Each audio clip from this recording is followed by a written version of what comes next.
जय श्री कृष्णा।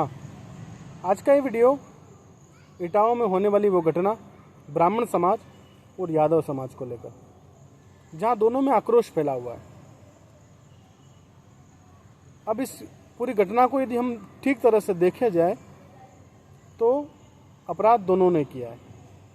ब्राह्मण समाज ने भी, जो कथावाचक वहाँ पर आए थे उन्होंने भी। कथा करना बुरा नहीं है, कथा कोई भी कर सकता है, क्योंकि हमारे भारत में तो एक मुस्लिम समुदाय के एक व्यक्ति ने रसकान, जिसे हम कहते हैं, रसकान ने भगवान के नाम की महिमा को गाया, हमने उसे स्वीकार किया, एक्सेप्ट किया। मीरा ने भगवान कृष्ण की महिमा को गाया और हमने उसे भी स्वीकार किया। उसने भक्ति को पाकर भगवान को पा लिया। तो भगवान का नाम गाना कहीं अपराध नहीं है। हाँ, लेकिन कथा की विधा से करना, अनुष्ठान की तरह से करना, व्यासपीठ पर बैठकर, तो ये सिर्फ ब्राह्मण का अधिकार या सिर्फ वेद को जानने वाले का ही अधिकार हो सकता है। जो वेद को जानने वाले हैं, वेद पढ़ने वाले हैं, वेद पढ़ाने वाले हैं, ज्ञान देने वाले हैं, विद्या अध्ययन करने वाले, विद्या का दान देने वाले, दान लेने वाले, दान देने वाले, यज्ञ करने वाले, यज्ञ कराने वाले, ये जो षटकर्म है ब्राह्मण के, वही इसका अधिकारी है, जो नियम से कथा कर सकता है, जो कथा के विषय को जानता हो। अब ऐसे तो आज के समय में कई कथावाचक कथा को कर रहे हैं, किसी का कोई विरोध नहीं है, सब अपनी तरह से, जो श्रोता सुनने वाले यदि संतुष्ट हैं तो कथावाचक कथा कर सकता है, इसमें कोई अपराध नहीं है। लेकिन रही बात, एक यादव भाई ने मुझे मैसेज किया था कि क्या ब्राह्मण ही धर्म के ठेकेदार हैं। तो मैं उस यादव भाई से, या हमारे जितने भी यादव भाई हैं, मैं उन सब से निवेदन करूंगा। जिसने मैसेज किया वो हमारे मित्र हैं, परम मित्र हैं, और कई यादव भाई हैं जिनसे हम बड़ा स्नेह रखते हैं, बड़ा प्रेम रखते हैं, तो किसी का विरोध नहीं है। लेकिन हाँ, एक बात याद रखें, सभी अपने अपने कर्म को करें तो बहुत बेहतर होगा।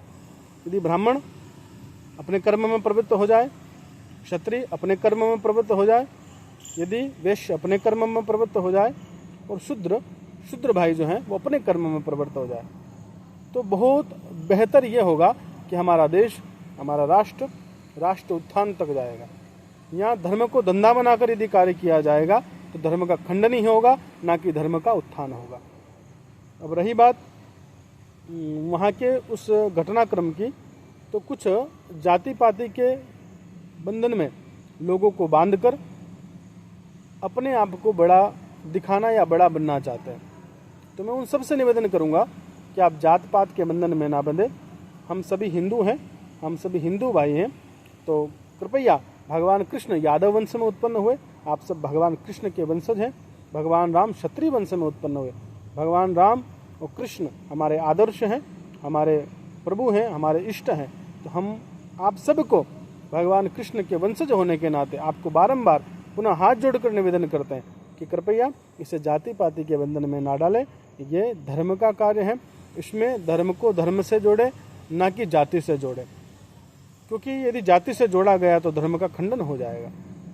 हम तो सबसे कहते हैं, शिखा रखो, तिलक लगाओ, कंठी पहनो, कथा सुनो, कथा सुनाओ, धर्म बनो, धर्मात्मा बनो, धर्म के साथ सबको जोड़ो, यज्ञ करो, यज्ञ करवाओ, हम सबसे कहते हैं। लेकिन हाँ, अधिकारी ही इस कर्म को कर सकता है, क्योंकि भागवत में लिखा है, विरक्तो वैष्णवो विप्रो वेद शास्त्र विशुद्धिकृत। जो विरक्त हैं, जो वैष्णव हैं, जो विप्र हैं, जो वेद शास्त्रों का ज्ञाता है, जो वेद शास्त्रों को जानने वाला है, जो कथा को जानने वाला है, वो इस कथा का अधिकारी होता है। जितनी लड़ाई, जितना जंग यहाँ पर हो रहा है, यदि इस जंग की समाप्ति करनी है तो धर्म को पढ़ा जाए, धर्म का अनुसरण किया जाए, कथा को पढ़ा जाए, कथा का अनुसरण किया जाए, तो ये सारी भ्रांतियाँ सबकी दूर हो जाएगी कि कौन गलत है, कौन सही है। अपराध दोनों ने किया है, दोनों को दंड मिलना चाहिए। ब्राह्मण को कानून हाथ में नहीं लेना चाहिए था। और रही बात, यादव भाई जो कथा करने आए थे, उनको अपनी जाति नहीं छुपानी थी। उन्होंने फर्जी आधार कार्ड बनाया, जाति को छुपाया। अच्छा, जाति को छुपाना भी कानून और अपराध है, ये आप सब जानते हैं। और कानून को हाथ में लेना भी कानूनन जुल्म है, अपराध है। तो दोनों को सजा मिले, दोनों को दंड मिले। लेकिन हाँ, ऐसा नहीं कि यादव समाज के नेता है तो यादव के पक्ष में बोलेंगे, वो ब्राह्मण समाज के नेता है तो ब्राह्मण के पक्ष में बोलेंगे। मैं आप सबसे निष्पक्ष होकर कहना चाहता हूँ कि अपराध दोनों ने किया है, दोनों को सजा मिलनी चाहिए। किसी के साथ भी जुल्म करना, किसी के साथ भी अपराध करना निसंदेह बहुत बुरा है। यदि कोई मेहमान आया है वो किसी भी वर्ण का हो, उसे भोजन कराओ, उसका सम्मान करो, वो किसी भी समुदाय का हो, किसी भी संप्रदाय का हो, उसका आदर करो। ये हमारा धर्म सिखाता है। सभी के हित के लिए सर्वे भवन्तु सुखिनः सर्वे सन्तु निरामया, सभी सुखी हो, सभी निरोगी हो, इस बात को हमारा धर्म सिखाता है। तो सबने अपराध किया है, तो जिसने अपराध किया उसको दंड मिले, ना कि इसको जाति पाति के जोड़कर हमें इस घटना को बहुत आगे तक बढ़ाना है। ये ठीक नहीं है, क्योंकि यदि हम ऐसा करेंगे तो हमारा देश कभी राष्ट्र हित में या कभी हमारा देश राष्ट्र उत्थान की ओर नहीं जा सकता। यदि हमको हिंदू राष्ट्र बनाना है, यदि हमें हमारा देश हिंदू राष्ट्र की तरह चाहिए, तो कृपया जाति पाति के पंथ को, जाति पाति के बंधन को तोड़कर हमें सनातन अपनाना है। सनातन धर्म के हित के लिए जो हो वो कार्य करना है। धर्मो रक्षति रक्षता, जो धर्म की रक्षा करता है, धर्म उसकी रक्षा करता है। प्रभु आपकी जय हो।